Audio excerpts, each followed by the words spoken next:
Hello, hello. It's another edition of Wisdom Walks. However, I'm not walking today. We just got a dump of snow and there's ice underneath. So I decided my safety was more important today. However, I am really looking forward to sharing our theme today, which is humility. So we're going to dive into humility. What is humility? Why is it important? And what can we do to be more humble in our lives? So that's what we're tuning into today.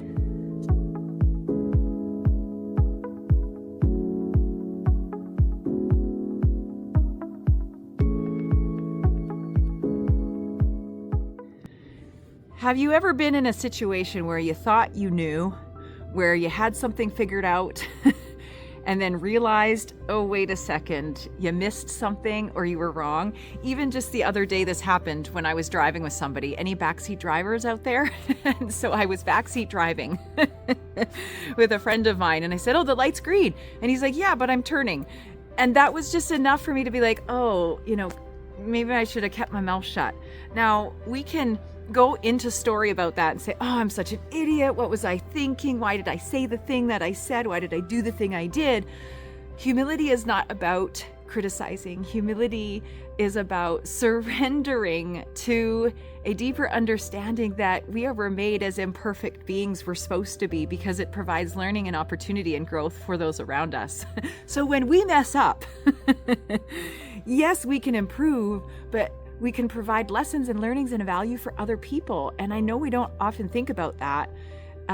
We go into self-criticism, but that's what's beautiful about humility, is that there is an opportunity for me to come into deeper reflection, but also recognize that there's opportunity in the things that we are doing, even if we perceive them as having done bad, wrong, or not doing things that we should have done. There's a quote by C.S. Lewis: humility is not thinking less of yourself, but thinking of yourself less. And I thought that was a really neat definition, because here's the thing. When we are humble, it's not a weakness. It's not a weakness. It's not self-depreciation. It's not self-criticism. That's not humility. Humility is seeing ourselves truthfully, being aware of our strengths and also our limits as well. Isn't that beautiful when we think of it like that? It's a different perspective, isn't it? So here's the thing. Humility keeps us teachable. If I am willing to say, ooh, I messed up, and I've had to do that a couple times this week where I said the wrong thing or I spoke out of line, and humility allows us to learn and grow. It's a wonderful position for us to be in.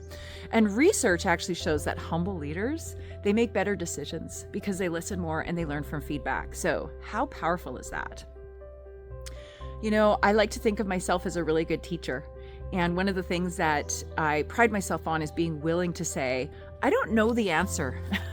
I don't know. And I've been saying I don't know a lot lately. To me, that's a humble response. It's saying, you know what, I don't know, but we can find out. And we can find out together, which is even better. I just love it. Humility also strengthens relationships. I recently had to apologize to somebody from something that I did 2 years ago. I didn't even know that I had made a mistake 2 years ago, but somebody brought it up. And I thought, oh my God, I did that. I did do that. And so I reached out to this person after like 2 years. And I said, I just want to apologize because I did this, this, and this. And here was my intention. I was trying to look for a reason of validation why I did what I did. But I needed to hold myself accountable. And so ultimately in that conversation, I held myself accountable. And it was so beautiful. This person responded, and it opened up a beautiful bond and relationship for us. And now we're rebuilding trust because I was willing to be humble. So it's actually strengthened our relationship. I cannot stress that enough, people. In conflict, humility allows us to say, help me understand your perspective. Help me to see it from your side. Even if I don't agree, at least I can see it from your perspective. Humility also can bring peace. Big time. I got to tell you that reaching out and apologizing for something I did 2 years ago was the best decision I made, even though part of me felt like, oh my God, am I opening a can of worms? Like, this person's probably way over this. It probably doesn't matter to them. But it mattered to me that I stood in my integrity, and it mattered to me that I was accountable. And so I was able to lean into that humility, and it brought me such peace. And you know what? It brought her peace too. What a gift for both of us. What a gift for both of us. Okay, hands were getting cold. I had to switch hands. Let's carry on. So how can we practice humility? What are the things that we can do? And I've talked about this before. Replace judgment with curiosity. And so be curious. Be curious. I'm telling you, this is the best thing that we can do for ourselves. We can be more curious. And being more curious allows us to ask more questions. It allows us to shift our focus and allows us to discover deeper truths, which I think is such a gift for every single one of us. Acknowledge others' contributions. When we are in humility, we acknowledge other people and what they're doing. Whether or not we think they're doing it right, it doesn't matter. It's that they're stepping forward. And so when we come into humility, what happens is we come into more gratitude and we fall away from that comparison as well. It's naming what others bring to the table. You know, I was on an event recently and someone typed in the chat, it was an online event, obviously, someone typed in the chat, I want to give a shout out to so-and-so. They were allowing themselves to lift somebody else up. That's a sign of humility too.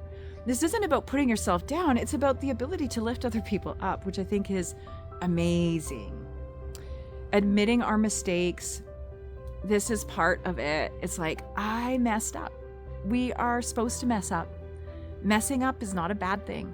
Messing up gives us opportunity for growth, for development. It changes our whole evolutionary process if we're willing to take the leap, make the mistake, and learn and grow from it. Owning our faults, not shameful. Owning our thoughts actually models integrity. So when I am messing up and me holding myself accountable, that strengthens my integrity. And also it's going to strengthen other people's perception of your ability to hold integrity. But this isn't about putting ourselves down again. Being humble doesn't mean self-criticism, reminding you of that.